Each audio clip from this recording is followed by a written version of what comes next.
Hey, welcome to Couples Clinic. My name is Eliel Otote. Today we're looking at the reasons why many marriages don't last more than, you know, or beyond the honeymoon. First, what is marriage? Marriage is a contract where two entities, different background, different philosophies, different ideologies decide, yes, intentionally decide to coexist, to mutually live together as one. That's what marriage is. So it's not an easy coexistence. It is not. Yeah. Now, it is it requires a deliberate effort from both parties to make it work. Yes. But I tell you why many marriages hardly survive their honeymoon. First, these days people tend to spend more time, pay more attention to planning the event, planning the wedding, than they do, discussing, planning, structuring the marriage itself, the union itself. So people, you hear them say, I want the marriage to be talk of the town. I want it to be, uh, uh, you know, with pomp and pageantry. Whereas they are supposed to be sitting down, putting their heads together to decide on how to be on that journey, how to coexist. They're supposed to be planning the marriage, the union, but they expend their energy, their resources, their time on planning the party. So that's one of the reasons why many of the marriages will go extinct. People will just divorce. Yet the ashwabi that they used for the marriages are still very new on the bodies of the spectators. You know, it's it's terrible. Misplaced priority is one of the reasons why many marriages don't last.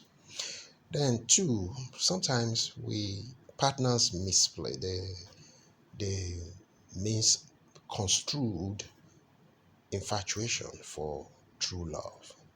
Yes, that tendency to jump out, for your heart to skip at the thought of your partner.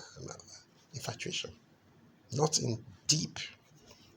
And when you now rush into the union, rush into the marriage, there's bound to be a crash. You hear people say, yeah, the guy's well to do, he's rich, he has money. So that attracts you to him or her. It could also be the other way around. Or it has broad shoulders to lean on. Oh, the girl is beautiful. She's got the attributes. Figure eight. Such physicalization of, you know,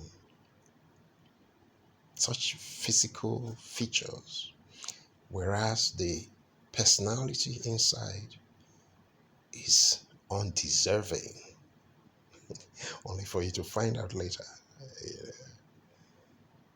And by then, you had planned the wedding, you had spent all the spendables,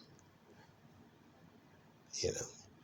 Then, thirdly, you also have people who have managed to get married, you know, and instead of each partner to face his or her responsibility to the marriage, they begin to compete. They begin to oppose the other partner.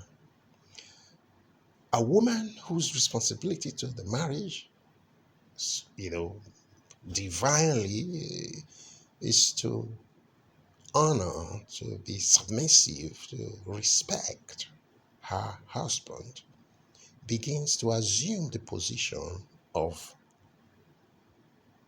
having to love the husband when she doesn't even have the capacity physiologically to do that. Yes, if you maybe some other time we discuss this. This is quite controversial.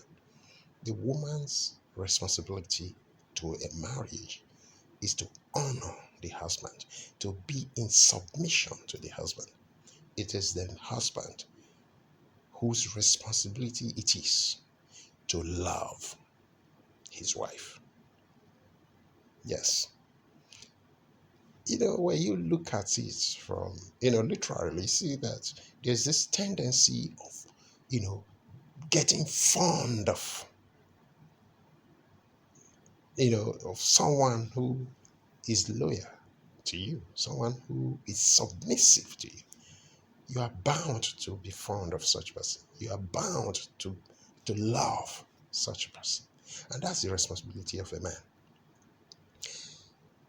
Feminism has brought a lot. People are of the opinion, school of thought, that when you submit, it means you're weak. No, not at all. Your submission is actually a strength, a kind of strength for you as a woman when you submit to the right person. Though, yes, to the right person. Why wouldn't that person be the right person if indeed you made a choice? Did you rush into the relationship? Did you rush into the marriage? If you follow due process, the person you are to submit to should be worth it, should be deserving of your submission. The same with the man. The person you are to love, the woman in this case, should be deserving of your love, should be worthy of your love.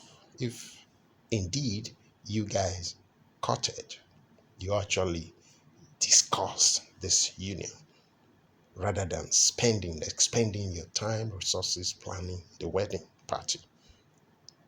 You see? So many reasons why marriages are failing today. Now, this is where I come in. In my book, Couples Clinic, A Guide to Love, Relationship, and marriage, relationship, courtship, they are well treated. Yes, they are well attended to. You need to get a copy and read. You deserve love. You deserve a better relationship. You deserve a good marriage. Yes, it may not be bed of all roses, but it could be a bed of one rose at least. Yes. Thanks for hanging out with me today on Couples Clinic. Let's do this again. I hope you learned something.